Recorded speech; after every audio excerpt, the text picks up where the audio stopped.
Hello नमस्कार दोस्तों। मैं आपके सामने आज कंप्यूटर का टॉपिक जो कि कंप्यूटर ऑफ मेमोरी यानी कंप्यूटर की भंडारण युक्ति से संबंधित लेके आया हूँ और इसके साथ प्लस में टॉप के क्वेश्चन भी लेके हाजिर हूँ। तो चलते हैं आज के टॉपिक की ओर, जो कि हमारा आज का टॉपिक है भंडारण युक्ति। तो इससे पहले इसकी परिभाषा पढ़ लेते हैं। भंडारण युक्ति को स्टोरेज डिवाइस कहते हैं। ये कंप्यूटर में डाटा और सूचनाओं को सहेज कर रखती है। स्टोरेज डिवाइस दो प्रकार की होती है। जैसा कि एक नंबर की बात की जाए, प्राइमरी मेमोरी, वोलेटाइल अल्पकालिक भंडारण युक्ति, जिसे रैंडम एक्सेस मेमोरी जिसे रैम कहते हैं, और वोलेटाइल अल्पकालिक भंडारण युक्ति जिसे रैंडम एक्सेस मेमोरी रैम कहते हैं। ये पढ़ लिया। तो इसको हिंदी में यादृच्छिक अभिगम स्मृति कहते हैं और इसे डाटा थोड़ी देर के लिए ही स्टोर करके रख जाता है। इसमें जब तक कंप्यूटर में कार्य किया जा रहा होता है तब तक ही डाटा स्टोर रहता है, यानी उसके अंदर, कंप्यूटर के अंदर रहता है। जब काम खत्म होने पर वह कंप्यूटर बंद हो जाने के बाद इस मेमोरी में रखा सारा डाटा चला जाता है। जब हम उस कंप्यूटर को ऑफ करते हैं तो ये डाटा सब क्लियर हो जाता है।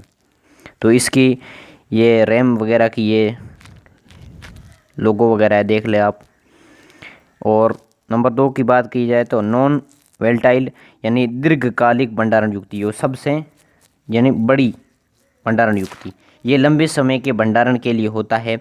रीड ओनली मेमोरी जिसे रोम कहते हैं। एक रैम होती है, एक रोम होता है। तो इसको हिंदी में पठन स्मृति कहते हैं। जो ये लोगों के अंदर देख लो, ये रोम है।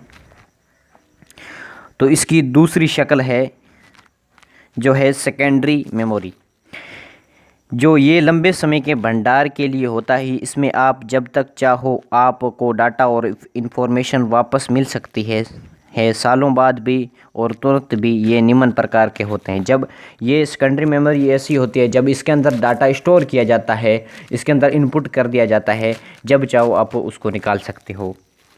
तो इसकी 4 अलग अलग प्रकार की किस्में हैं। एक है हार्ड ड्राइव या हार्ड डिस्क, और number 2 floppy disk, number 3 compact disk जिसे सीडी कहते हैं, और नंबर 4 अंकीय वीडियो डिस्क जिसे डीवीडी कहते हैं, जैसे हमारे वीडियो वगैरह चला के देखते हैं। तो नंबर पहले की बात कर लेते हैं, हार्ड डिस्क।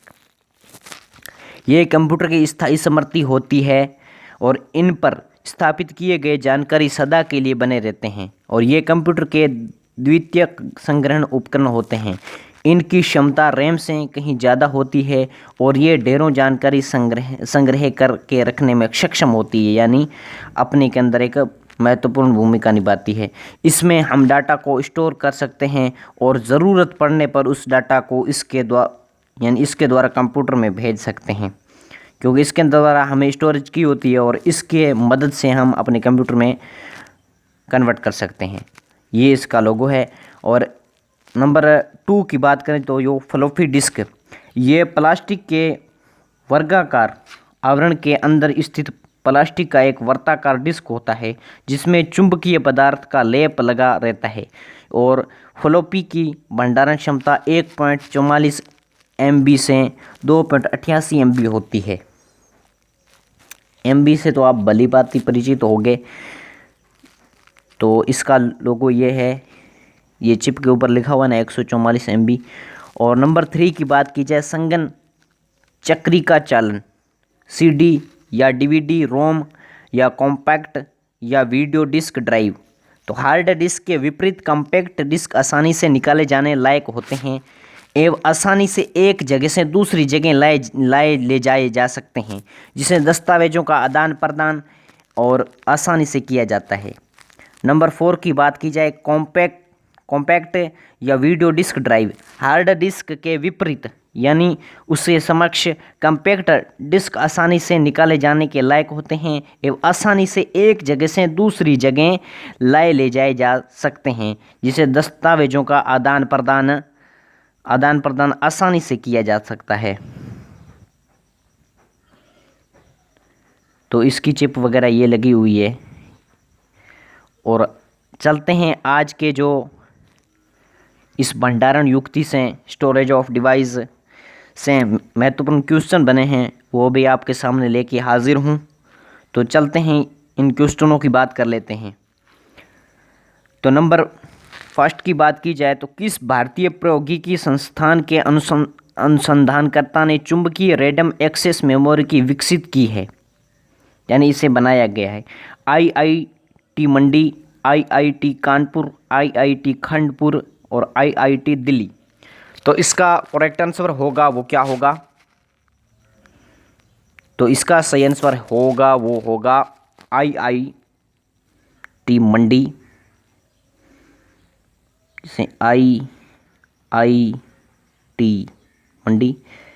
और नंबर 2 की बात की जाए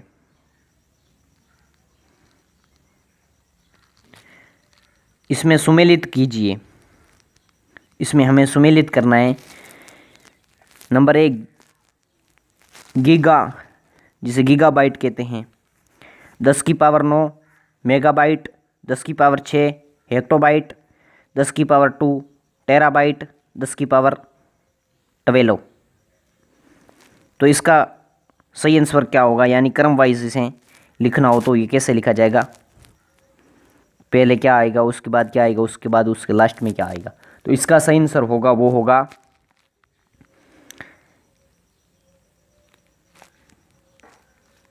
इसका सही आंसर होगा वो होगा लास्ट वाला। ये अपने आप में क्रम में एकदम विकसित है, एकदम सही सुरक्षित है। चलते हैं अगले क्वेश्चन की बात कर लेते हैं।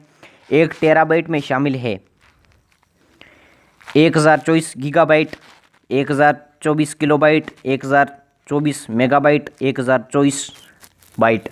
तो इसका करेक्ट आंसर क्या होगा? तो 1 टेराबाइट में 1024 गीगाबाइट शामिल होते हैं। चलते हैं अगले क्वेश्चन की बात कर लेते हैं। कौन सा एक डेटाबेस मैनेजमेंट सॉफ्टवेयर नहीं है? Oracle, Drupal, MySQL, MS Access. तो इसका सही आंसर क्या होगा? तो ये होगा ड्रिपल।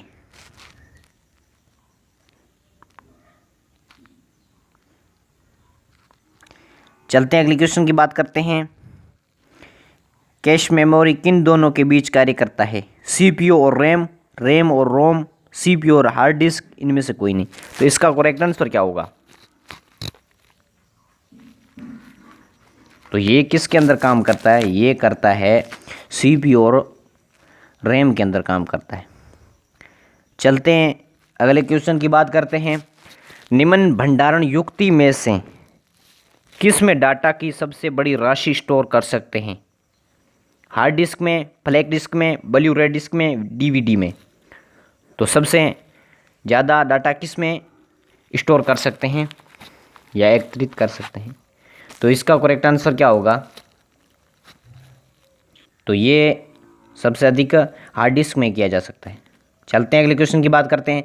हार्ड डिस्क के दोनों पक्ष किस से लेपित होते हैं? यानी उन दोनों पक्ष के अंदर किस चीज़ का लेप किया जाता है? चुंबकीय धातु ऑक्साइड का, ऑप्टिकल धातु ऑक्साइड का, कार्बन परत का, या उपयुक्त सभी। तो इसमें इन चिपों के अंदर जो किया जाता है लेप, वो कहता है चुंबकीय धातु ऑक्साइड का लेप किया जाता है। चलते हैं अगले क्वेश्चन की बात कर लेते हैं। वह कौन सी मेमोरी है जो प्रति सेकंड कई बार फ्रेश किया जाना चाहिए? प्रति सेकंड कई बार फ्रेश किया जाना चाहिए। तो वो स्टैटिक रैम, डायनामिक रैम, या इप्रोम या रोम। तो प्रति सेकंड किसको रिफ्रेश करना चाहिए? तो डायनामिक रैम को प्रति सेकंड में रिफ्रेश कई बार करना चाहिए। चलते हैं अगले क्वेश्चन की बात कर लेते हैं। CD-ROM किससे प्रदर्शित करता है? Number 1 compatible read only memory, compact read data read only memory, comfortable disk only memory, compact disk read only memory. तो इसका करेक्ट आंसर क्या होगा? तो इसका सही आंसर है जो है compact disk read only memory. Last वाला की आंसर सही होगा इसका। आज के लास्ट क्वेश्चन की बात कर लें तो इसे निर्माण के समय पर प्रोग्राम किया जाता है। ये है मेमोरी। ये मेमोरी का कौन सा अंग है? रोम है, रैम है, प्रोम है, ईप्रोम है। तो इसका करेक्ट आंसर क्या होगा?